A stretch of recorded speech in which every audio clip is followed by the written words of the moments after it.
নবী করিম সাল্লাল্লাহু আলাইহি সাল্লাম আল্লাহর পক্ষ থেকে সম্পূর্ণ পৃথিবীর মানুষকে একটা তথ্য দিলেন।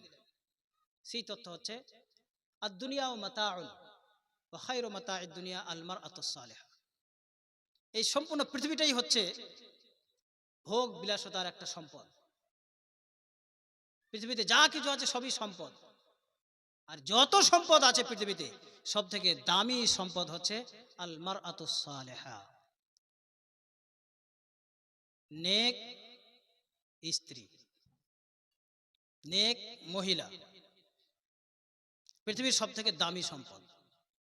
আর এই সম্পদের পাহারাদার হচ্ছেন আপনি।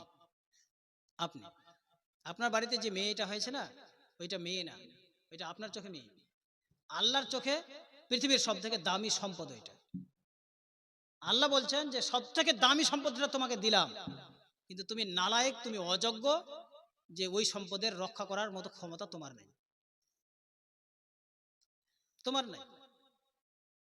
আল্লাহ বলছেন পৃথিবীর দামি সম্পদটা তোমাকে দিলাম, তো দামি সম্পদটাকে পাহারাদারি তো ওরকম দামি গার্ড লাগবে, বডি গার্ড লাগবে।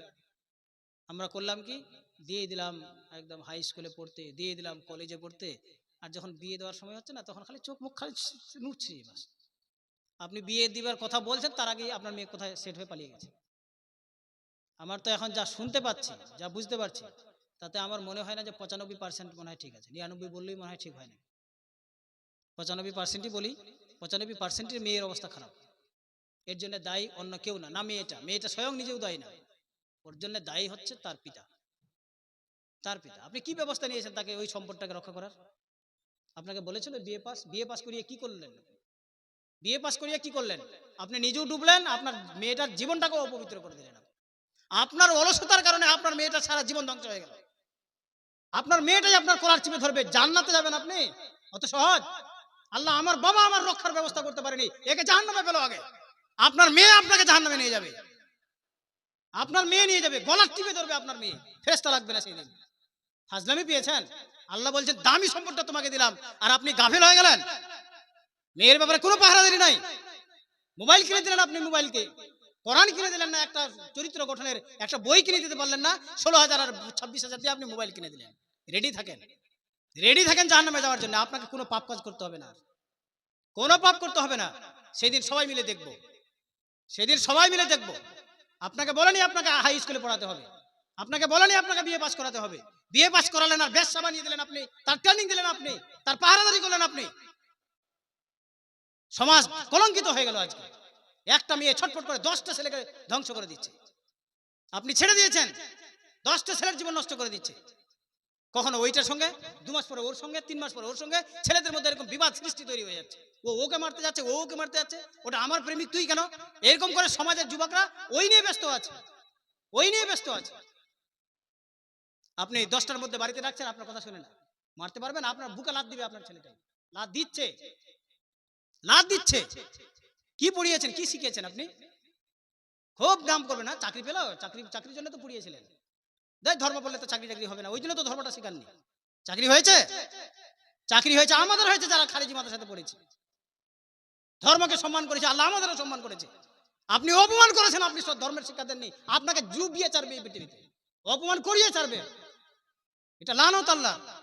হ্যাঁ, আপনি শিক্ষা দেন, ধর্মের শিক্ষা দেন, যাতে করে তার বাচ্চার চরিত্র ঠিক থাকবে, তারপরে আপনি সব কিছু শিক্ষা দেন না। কি হয়েছে, আমরা ইউনিভার্সিটিতে পড়িনি, কলেজে পড়িনি, হাই স্কুলে পড়িনি? পরিবর্তন আনতে হবে। এই খালি জালসা শুনে এখান থেকে উঠে চলে গেলে হবে না। আব্দুর রাজ্জাক বিন ইউসুফের ছেলে আব্দুল্লাহ বিন রাজ্জাক তিনি বলছিলেন এক বক্তব্যে যে পিতা যদি হয়ে থাকেন, আপনি কাল থেকে 2 ঘন্টা বেশি পরিশ্রম করবেন, আপনার মেয়ে যেন সাইকেলে করে না যায় স্কুলে। মোবাইলে দিবেন, ইউটিউবে গিয়ে বক্তব্যটা শুনবেন। পিতা যদি হয়ে থাকেন, আর পিতার যদি রক্ত থাকে আপনার গায়ে, মুসলমানের রক্ত যদি হয়ে থাকে, আপনার মেয়েকে সসম্মানে স্কুলে পাঠাবেন, আপনার নেতৃত্বে যাবে, আপনার বাইকে পরে আপনি স্কুলে পৌঁছে দিয়ে আসবেন, এটা আপনার দায়িত্ব পড়ে।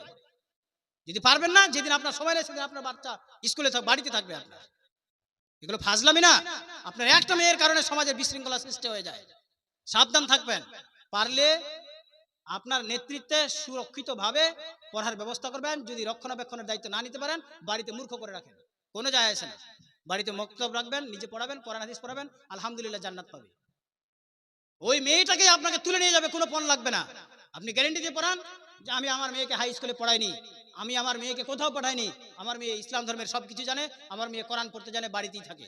আপনার মেয়েটাকে খুঁজে তুলে নিয়ে চলে যাবে, 5 লাখ টাকা আপনাকে দিয়ে যাবে আপনার জামাই। ওইরকম তুলে তৈরি করে দেখান তো। কিন্তু লজ্জা শুধু আপনার জন্য না, যখন কানে আসে তখন লজ্জায় মাথায় নিচু হয়ে যায়, আজকে ওর মেয়েটা কালকে তো আমার মেয়েটাও হবে। এটাই তো পরিবেশ। আপনাকে শুধু বলছে না, একটা মেয়ের কারণে ওই পথটা সব মেয়ে ওই পথেই হাঁটবে। একটা মেয়ে যখন একটা অঘটন ঘটাচ্ছে, ওইটা ও 20 জনের কাছে প্রচার করছে, আমি এরকম করেছিলাম, ওইখানে গিয়েছিলাম, ওইখানে গিয়েছিলাম।